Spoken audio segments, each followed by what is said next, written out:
Welcome to Topper Biology. So, today we will start the new chapter, chapter 11 of class 12th, that is Biotechnology, Principles and Processes. So, as we have studied the microbes in human welfare, that was the chapter 10.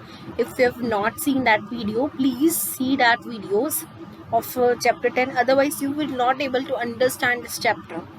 So, it's my 100% guarantee. So it's my humble request that you please see that videos. So today we will start the new chapter. I will just introduce about this chapter, biotechnology, principles and processes. As जो मैंने जो है आपके लिए basically I have made notes for you, ठीक है, for this chapter because तो आपको जो NCERT में से chapter तो समझ में नहीं आने वाला. ऐसे I will try better to understand you the concepts. Okay, so I'm finding the way to understand कि आपको जो concepts है वो अच्छे से समझ आ जाएं. ठीक है, बेसिकली अगर आपको नहीं समझ आएगा तो मेरा क्या फ़ायदा आपको पढ़ाने का. तो बेसिकली आज हम ये करेंगे. ठीक है, मैंने आपको एक एक टर्म जितना मुझे पता है कि जैसे मैंने स्टार्टिंग में चैप्टर किया था जैसे मैंने 2 years बैक मैंने जैसे 2 साल पहले मतलब 2 साल पहले 1 साल पहले हुआ है 1 साल पहले मैंने ये चैप्टर किया था. ठीक है, तो जो मुझे प्रॉब्लम्स आई थी वो आपको प्रॉब्लम्स ना आए. तो बायोटेक्नोलॉजी जैसे हमारे टीचर ने तो हमें नोट्स प्रॉपर दिए थे इस टाइप के, और आई होप मैं आपको भी वैसे ही अच्छे से नोट्स दूँ. ये मैंने खुद बनाए हैं नोट्स, ये कोई कॉपी मटेरियल नहीं है. तो let us start the chapter. This is biotechnology, principles and processes. ठीक है, सो मैं आपको पहले इसका मतलब बता देती हूँ कि ये बायोटेक्नोलॉजी का बेसिकली मतलब क्या होता है. सो बायो का क्या मतलब होता है, you know what is biology, है ना. अगर आप बायोलॉजी का वर्ड देखो, बायोलॉजी क्या होती है, सिंपल से शुरुआत करते हैं. चलिए, बायोलॉजी का क्या मतलब होता है आपको पता है कि बायो का क्या मतलब होता है. बायो का मतलब होता है लिविंग, ठीक है, और लॉजी का मतलब होता है स्टडी. तो इसमें आपको 2 वर्ड्स का मतलब पता है, बायो का मतलब और लॉजी का मतलब. तो अगर मैं आपको पूछूं कि टेक का क्या मतलब होता है, आप कहोगे टेक्नोलॉजी. ठीक है, टेक का क्या मतलब होता है, टेक का मतलब होता है टेक्निक्स यूज़ करना. जो टेक्निक्स का बना हुआ है, टेक्निक्स, उसमें से जो टेक है, जो फर्स्ट 4 वर्ड्स है उसमें यहाँ पे लगे, तो बन गया बायोटेक्नोलॉजी. मतलब क्या बना, मतलब बायो का मतलब होता है लिविंग, टेक का मतलब होता है टेक्निक्स यूज़ करना. ठीक है, और लॉजी का और सॉरी टेक्नो का मतलब होता है, इसमें जो है ना, टेक का मतलब होता है टेक्निक्स, मतलब लिविंग ऑर्गेनिजम्स के साथ हम ऐसे टेक्निक्स यूज़ करते हैं, उसका डीएनए चेंज करना है, मैनिपुलेट करना है. ठीक है, वेक्टर्स यूज़ करने हैं, प्लाज्मिड्स, कॉस्मिड्स यूज़ करने हैं. ठीक है, अगर ये टर्म्स मैं आपको अभी बता रही हूँ बट आपको मैंने अभी एक्सप्लेन नहीं की हुई ये टर्म्स. ठीक है, तो सबसे पहले जो है ना हम इसके बारे में समझेंगे कि बायोटेक्नोलॉजी होती क्या है. ठीक है, बायोटेक्नोलॉजी होती क्या है. सो क्या होती है biotechnology. So biotechnology means living.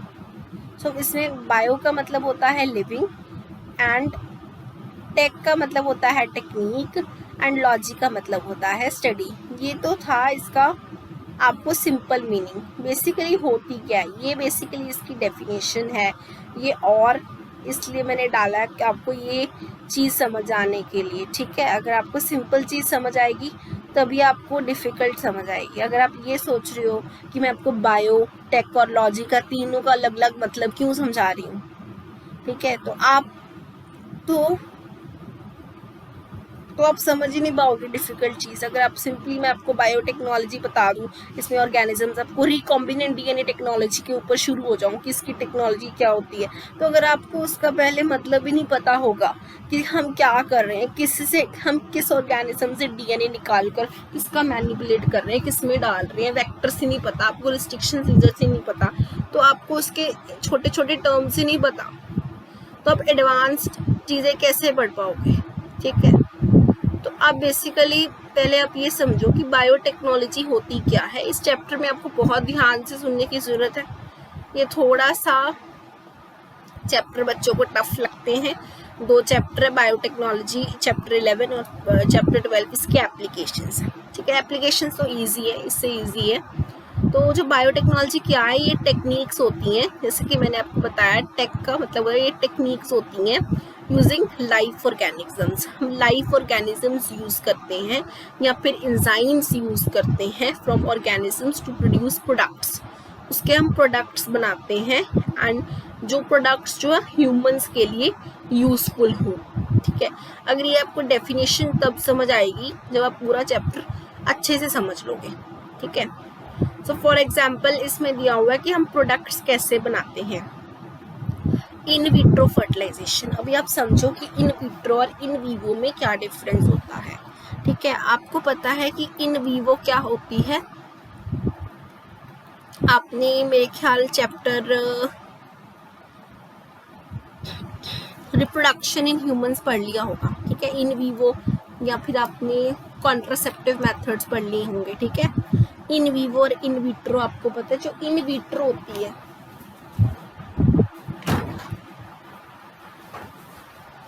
Sorry to disturb you, जो इन विट्रो होती है, इन विट्रो कहाँ पे होती है, अगर आपको आपने पढ़ा है तो चैप्टर, इन विट्रो जो होती है बॉडी के अंदर, बॉडी के बाहर होती है, और इन वीवो कहाँ पे होती है, बॉडी के अंदर होती है। So in vitro fertilisation leading to the test tube baby, test tube baby. So test tube में हम बेबी को ग्रो करते हैं स्पर्म और ओवम को मिलाकर। आपको पता कि व्हाट इज फर्टिलाइजेशन, हालांकि मैंने फर्टिलाइजेशन की डेफिनेशन भी लिखी हुई है।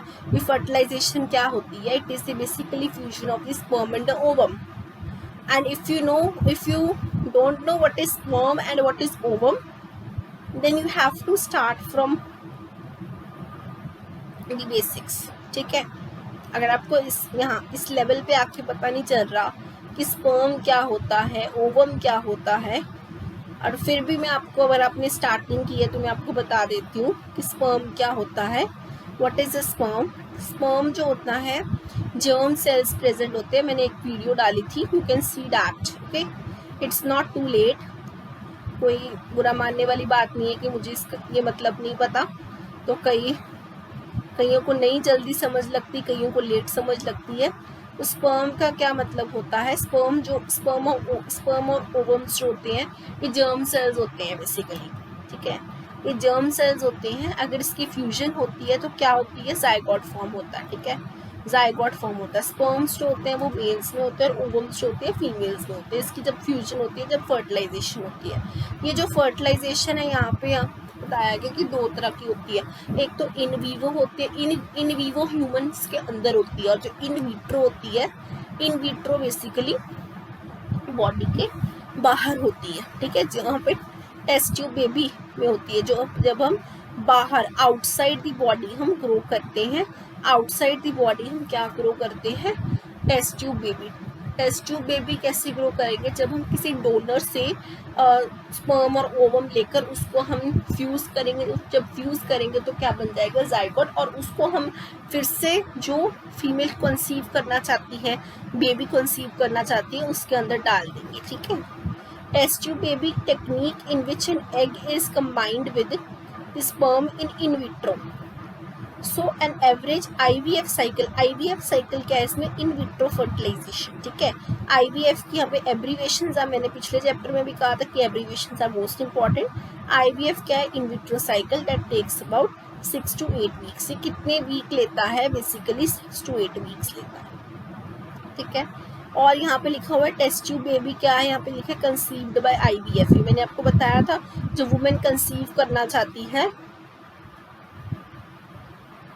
ये इसका बेसिकली एग्जाम्पल। अगर आपको आती है ना, पेपर में आती है, अगर क्वेश्चन 1 मार्क का भी है, मैंने आपको लास्ट वीडियो में बताया था कि जितना क्वेश्चन है उसके हिसाब से लिखो। ठीक है, बट कई बार क्या होता है कि एग्जामिनर और एक्सपेक्ट करता है आपसे। ठीक है, मतलब स्कूल के टीचर तो आपको पता ही होगा कैसे आंसर्स एक्सपेक्ट करते हैं, बट अगर आप किसी चीज़ को अच्छे से एक्सप्लेन करके लिख सकते हो, देन व्हाई डू यू अगर आपको आता है उसे एक्सप्लेन करना तो आप करो, अगर आपको नहीं आता तो आप चलो डेफिनेशन लिख दो, आपको 1 मार्क फिर भी मिल जाएगा। ठीक है, अगर मान लो ये क्वेश्चन आपको 2 मार्क्स के लिए आ जाता है, या फिर भी अगर आपको पता है, इसके साथ एग्जाम्पल तो दोगे ना डेफिनेशन के साथ, इन विट्रो फर्टिलाइजेशन होती है। ठीक है, अब ये मत देना कि फर्टिलाइजेशन की डेफिनेशन इसमें ये मैं तो आपको समझाने के लिए कि लिखिए कि आपको फर्टिलाइजेशन की अगर डेफिनेशन नहीं पता होगी तो फर्टिलाइजेशन यहाँ पे आपको एक्सप्लेन हो जाएगी, आपको याद आ जाएगा फर्टिलाइजेशन। इस लेवल पे आपको पता होनी चाहिए फर्टिलाइजेशन की डेफिनेशन क्या होती है।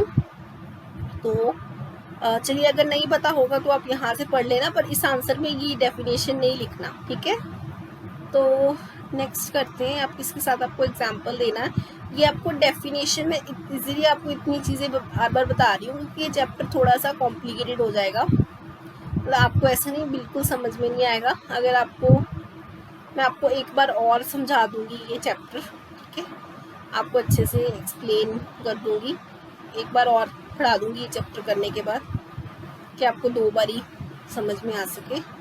ठीक है, टेस्ट ट्यूब बेबी क्या है इसमें, test tube baby who is conceived by IVF, जो IVF से कंसीव्ड हो सके। IVF क्या है, in vitro fertilization, where the word in vitro का क्या मतलब होता है, ग्लास। ठीक है, इन विट्रो का मतलब होता है glass. In such cases the fertilization is done outside the uterus in a glass, जैसा कि मैंने आपको टेस्ट ट्यूब में बताया कि टेस्ट ट्यूब के अंदर जो बेबी को हम ग्रो करते हैं, जैसे स्पर्म और ओवम को फ्यूज करके बेबी को हम ग्रो करते हैं और फिर उसको जो फीमेल कंसीव करना चाहती है उसके अंदर डाल देंगे। सो EFP क्या है, EFP stands for European Federation of biotechnology. EFP क्या है इसमें, EFP स्टैंड करती है European Federation of biotechnology has given a definition of biotechnology. EFP ने बेसिकली बायोटेक्नोलॉजी की क्या दी थी, डेफिनेशन दी थी। ठीक है, क्या दी थी, EFP ने डेफिनेशन दी थी बायोटेक्नोलॉजी की, जो ऊपर हमने मतलब जो वो बायोटेक्नोलॉजी की डेफिनेशन है। ठीक है, ये अलग है बायोटेक्नोलॉजी की डेफिनेशन, और ये जो बायोटेक्नोलॉजी की डेफिनेशन है, ये बायोटेक्नोलॉजी की डेफिनेशन अलग है।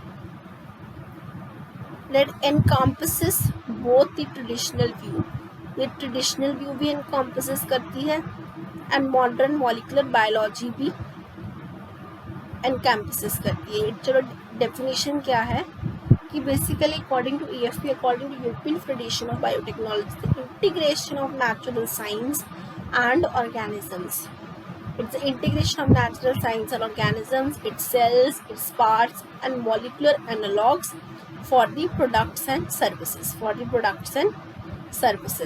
so यहाँ पे इंटीग्रेशन का क्या मतलब है, मैथ्स वाली इंटीग्रेशन नहीं होती है इस यहाँ पे, आप ये मत समझना कि यहाँ पे मैथ्स वाली इंटीग्रेशन होती है। ठीक है, कई बच्चे समझेंगे तो मैथ्स वाली इंटीग्रेशन हो रही है यहाँ पे कि साइंस में मैथ्स कहाँ से आ गया,